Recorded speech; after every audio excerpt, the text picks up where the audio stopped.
Hi, my name's Michael Miller. I wanted just a couple minutes here. I have two kids in the elementary QPS.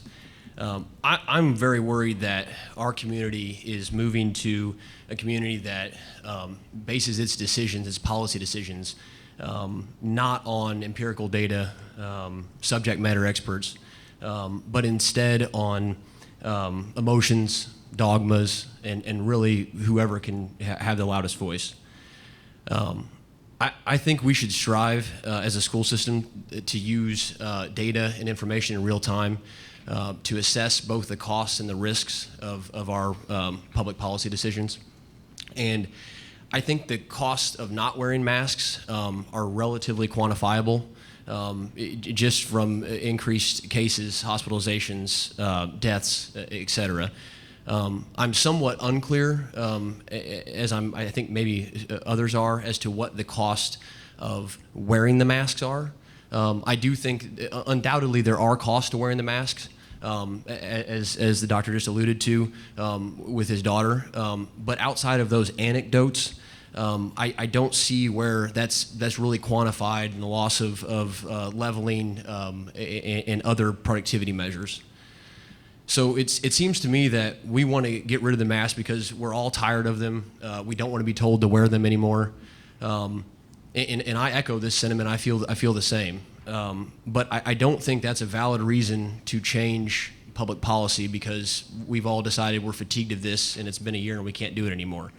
The current CDC guidelines, as I read them and understand them, recommend that all unvaccinated people indoors should wear masks. And I believe that then all of the elementary schools kids will be in that category, that profile, once we get into the fall.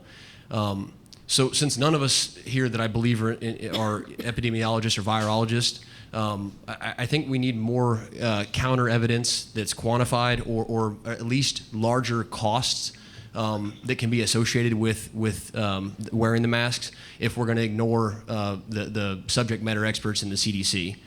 I would leave you with just this quick analogy. If there was a bridge in Quincy that a structural engineer told us was not safe and we should not drive on it and we would have to take a 2-mile detour around it every single day, if we did that for a year and then we decided that, you know what, I'm very tired of driving this is a nuisance for me to have to do and I'm going to drive 2 miles around every day, I don't think that most of us would shirk that structural engineer, the subject matter expert in that case, is advice and drive across that unsafe bridge.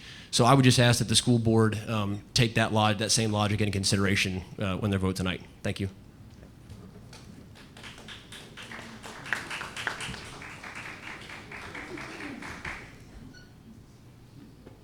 Any other comments from the? Hi. My name is Jody Cook, and I have a daughter in junior high school. I wrote things down so I wouldn't forget. Okay. I'm sure I have the same things to say about school masks as many other people, but while we collectively share many of the same opinions, we are all individuals and we need to be heard as individuals. They say follow the science. Well, science says masks don't work, and it doesn't take science to have common sense.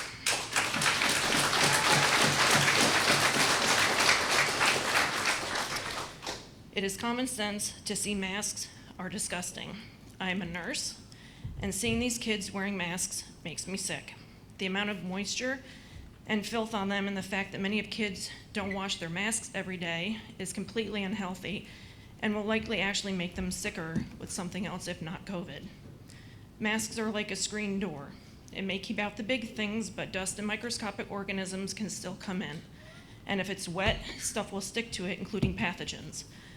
Moist or wet masks can trap and harbor a variety of bacteria, mold, fungus, mildew, and viruses too, and all of them are small enough to go through masks as well.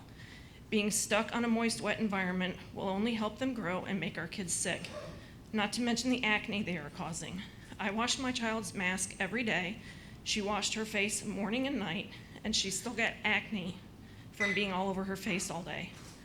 Kids touch their mask, drop them, pinch them, lick them, suck on them, chew on them, stick their tongue out on them, leaving whatever bacteria is from their mouth all over the inside of their mask, all over their face all day. It's gross.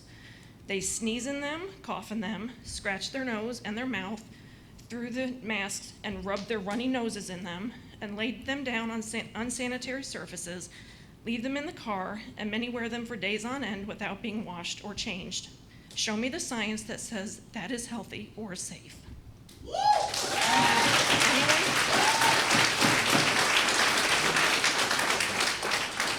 You cannot control thousands of students to wear them properly or to take care of them properly. Studies pre-COVID have proven they don't work. These scientific studies don't magically change because COVID came around. I did my research during the shutdown, and I had nothing but time to look all of this up. Studies have also proven the disgusting growth of diseases on masks.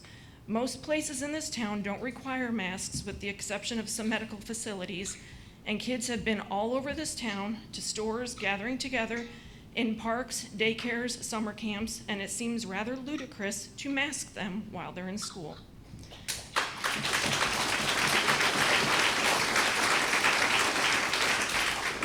It is proven that kids don't even get COVID anywhere near as bad as older people, and most don't get it at all.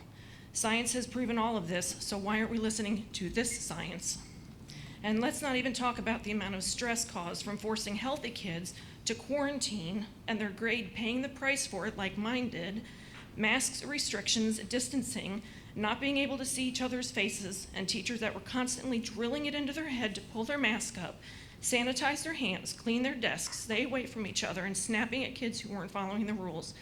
One went even so far as to give them multiple updates every week, how many COVID cases there were, how many deaths there were in Adams County, which was completely unnecessary and added more stress to an already stressful school year, which created a whole new set of problems.